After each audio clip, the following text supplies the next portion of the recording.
that's demonstrably false because Nova Scotia actually has a climate change plan, which he rejected and overrode with a federal carbon tax that is opposed by New Democrats, Liberals, and Conservatives unanimously in the province's legislature. But you notice he wouldn't answer my question. He's been bragging about these rebates, but then when we talk about the cost, all of a sudden he forgets the rebates. So I'm going to give him a second chance. In the province of Nova Scotia, the cost to the average family will be $1,500. $1,500.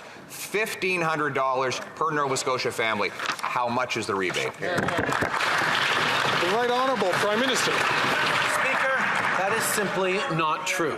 The reality is, for 8 out of 10 families right across the country in backstop provinces, families do better off with the Canada carbon rebate than they do with the extra costs of the price on pollution.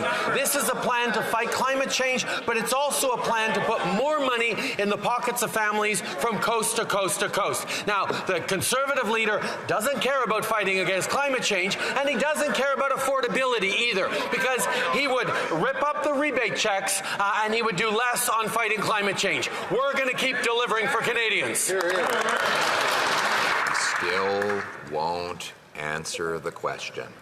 All the Liberal ministers came in with little cue cards a week ago with all these rebates on them. They were waving them around, very proud. Yep. And then when we went to the parliamentary budget officer and said, give us the full price by province, and we quoted that, for example, in Nova Scotia, it's $1,500 in cost to the average family, according to the PBO. Again, $1,500 in costs.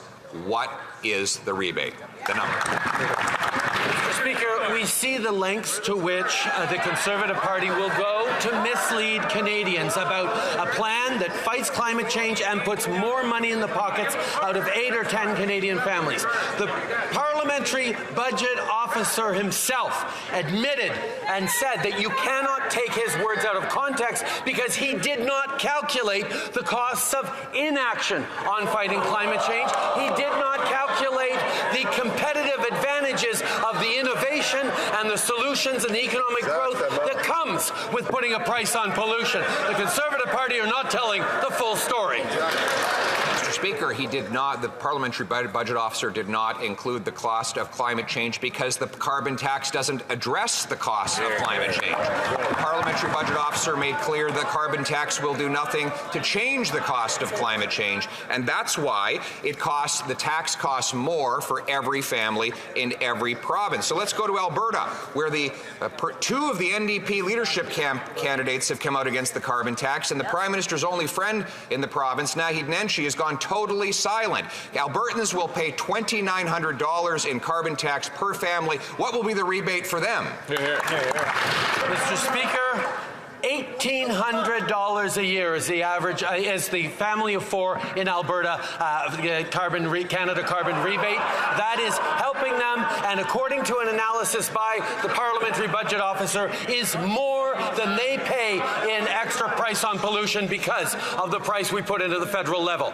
All right, he found his cue card, and he finally talked about the rebate. So he says the average family in Alberta will get $1,800 while they pay $2,943. In other words, next year alone, after this forthcoming hike, the average Alberta family will pay $1,100 more in carbon taxes than he gives back in his phony checks. Will the Prime Minister tell us if he understands that $2,900 is bigger than $1,800?